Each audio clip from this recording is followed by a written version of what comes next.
What's happening, guys? Today is another day down here in Florida. We had a good day. I put a boost controller in, put a flex fuel sensor in.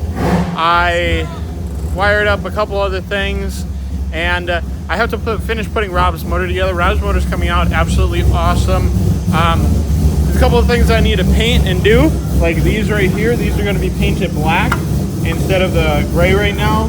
The other things that we have to do is we have to clean up these brackets right here, get these all nice looking. This one I have to paint, this one I have to paint, and he has a new alternator. It's in a box over here, and he also has, I believe, a new AC condenser. I'm not positive. But the other things we have to do is we have to paint these motor mounts and get these things put on the car. But the motor's coming out absolutely awesome. I like how it's looking. I just have to put a couple of the little things into it and do some more stuff, and then Roberto takes over and does a couple more things, and then we're ready to put it back in the car. So, yeah. The other thing that I'm going to do today is I'm going to go ahead and clean up my rotors for my G37, and I am going to do the styrofoam piece on the inside of the car that I didn't have for a while. So let's go ahead and start on the G37. Okay guys, so we're in the G37 here, and I just fixed my floor-ish. So now there's bigger pieces of styrofoam in here, and that will actually work. And instead of having my water bottles and other pieces of foam in here, I probably could just go to the Infinity or to the junkyard and try to find the pieces that were actually for this thing, but we're just going to wing it and go with this stuff. So that's what we did with this. Now we're going to go ahead and show that the sunroof isn't leaking. And other than that, we're going to throw some brake rotors on, and then figure out what else we're going to do for the night. So let's go ahead and keep going. So guys, I put the styrofoam in the car. I worked on the G37. The G37 now has drilled and slotted rotors on it. I actually didn't end up painting the sensors, but who knows, maybe it'll just get better one day. And we finally got all the lug nuts on every single wheel. We got rid of those old red ones, and we put on some nice black ones that are actually steel, and then I can actually tighten and not worry about having to strip or not get off. So now we're gonna go out and go get some food, me, Pico, and his friends from California. So let's go ahead and do this.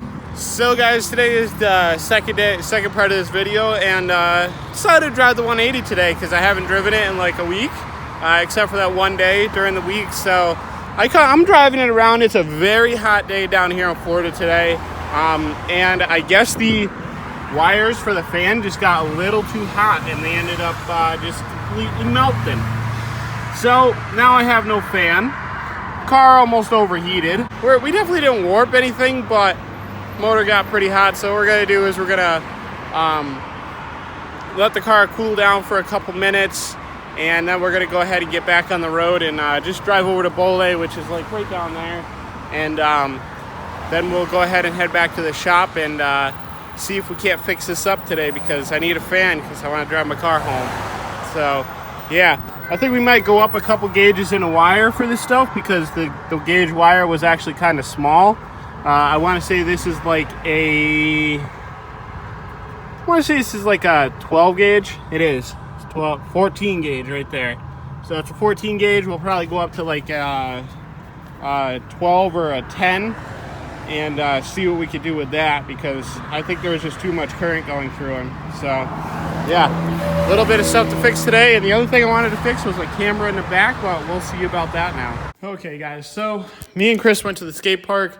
I'm back here at the shop, and I'm looking at the SR, and I have to put this fan on here now because the other fan burned off. I have to cut these wires and rewire this thing in, and I actually need to go get a new relay. I just realized, because this relay actually burned up.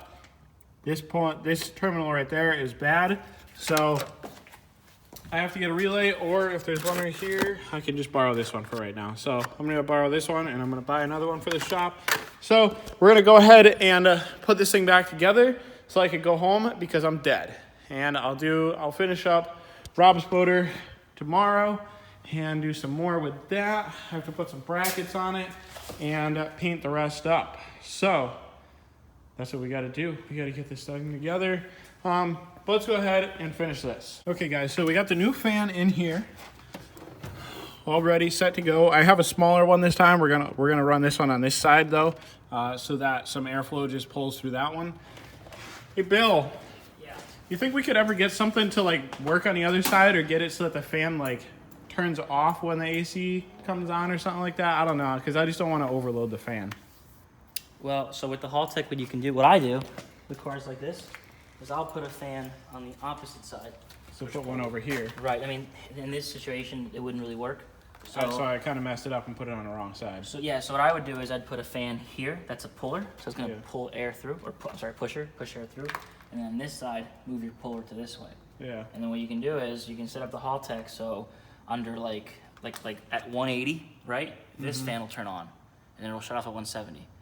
And then you can set up this fan as like a backup fan, so if the temperature ever gets to like 200, if you're like, that fan and this fan will come on. Yeah. And then you can also tell it when the AC's on, turn this fan on, because then this fan's going to keep your AC condenser nice and cold, which is then going to give you cooler AC in the inside of the car. And I'm not really too worried about the AC. I just don't want the car to overheat, so I would like it so that Well, that's good redundancy. yeah. Having the two fans, even though it's mostly for the AC, if you do overheat or does something, or if you are like drifting or something like that, which obviously the engine's gonna get hot, Yeah. having that second fan to help with the work is gonna do something for you. So we'll probably do that later down the road. For right now, I just want a fan in it again so that I don't overheat, because the car kind of got really hot today. The Haltech should have a system in it. I don't think the thermostat got hot enough for the Haltech to put the car in a limp mode. It has a limp mode. The limp mode would have been you not being able to go past 2,000 RPM. Yeah, which at that point, the head gasket would have probably popped. Right. I mean, the threshold's pretty high, man. I mean, I think the needle on these things starts showing hot at like 215. Which is good. These things don't overheat to like 220 and change. Yeah. You know what I mean? So you probably, as long as you're moving air. Yeah. You know what I mean? So even if your fan stopped working, typically, if you're not running a fan shroud, if you're running a fan shroud this does not work, you can usually just keep moving, and the act of moving will flow enough air to keep it down. Yeah. But So right now we're just going to wire this in like we had it before, but this time we're going to take an extra precaution, and we're going to put in a fuse so that we don't burn up wires like we did last time. should have done from the beginning. Okay. I know, I'm just saying. We both went a little cheap. You So did all the wiring. I just kind of told you how to set up the control. So we're gonna do this time. So guys, we're doing pretty good over here. We have the fan all wired up, nicely wired. Kind of sucks that didn't go over that, but we'll figure that out.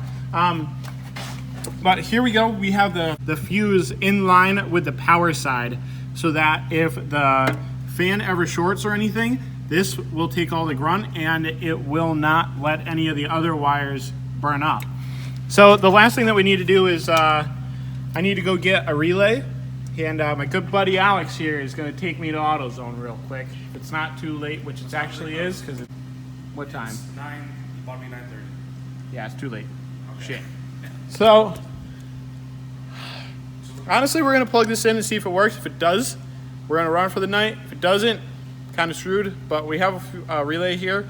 I just don't know if I can use it the exact same way, so we're gonna go ahead and plug this one in first. Oh yes, and the other thing is that the fuse that we're gonna be using in this is actually going to be a 15 amp.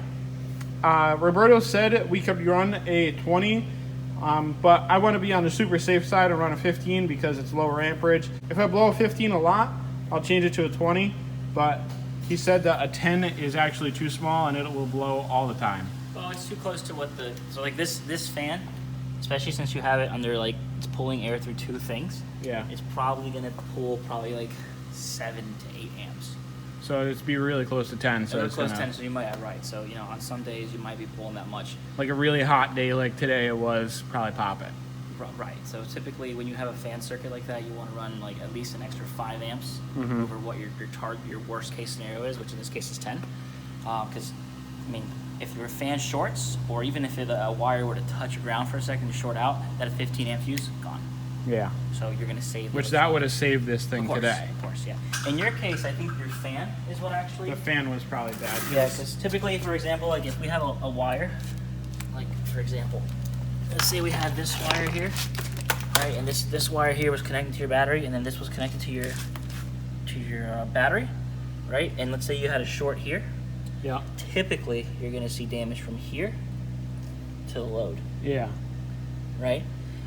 So the fact that you have damage in the actual fan, that all this stuff got melted, probably means that the short came from the motor itself. So it was probably like touching right there, and it shorted that, Possibly, and then went or all just the the way motor back. shorted out, which is more Yeah. than possible. But what happens is, if you have a fuse right here, once the fuse blows, the circuit isn't this long anymore; it's this long. Yeah. So then that saves everything here from being damaged. Yeah. So even if you were to have a short here, it blows here, so that way all this is completely eliminated from any sort of load, heat, or anything like that. Yeah. Yeah. So we're gonna run a 15 amp, and we're gonna go ahead and see if this relay works right now. Okay, guys. So I got it all into here. Everything works. The relay, the fuse is in here. We want the 15, like I said. We had to change out the relays because the relay didn't work.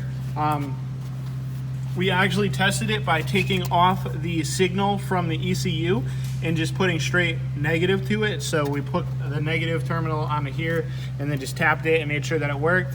So now that we have a new relay in there, the fuse and everything should be good to go. So now the ECU will just turn it on and whatnot. So yeah, we're still waiting on that intake manifold because I want this side to look all pretty. When the intake manifold comes in, that means that we'll get on this battery relocation kit, and we'll go ahead and move that fuse box over to this corner so that it looks a lot better. But other than that, guys, we're about to head out of here. I don't know what we're going to get into tonight, but when I get back to the house, I'm going to do a little quick thing on the G37, and should be about it though, guys. So yeah, let's go home.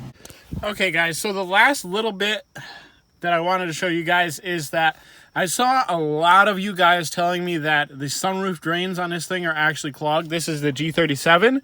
I have actually checked this already. I did it in the garage. I did it in a video a long time ago when I had this thing here.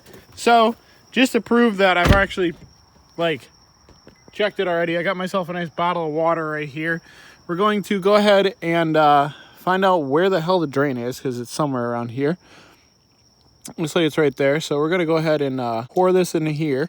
I forgot how it actually comes out of there, but it's where the hell is it? There it is. It's doing its job. It's draining. So that's just a little show and tell right there, because I saw a lot of you guys said that the drains were clogged, but I've definitely checked them. So that's about it though, guys. If you guys liked the video, don't forget to subscribe, hit the like button, comment, share, do all the good stuff, and I hope to see you guys in the next one.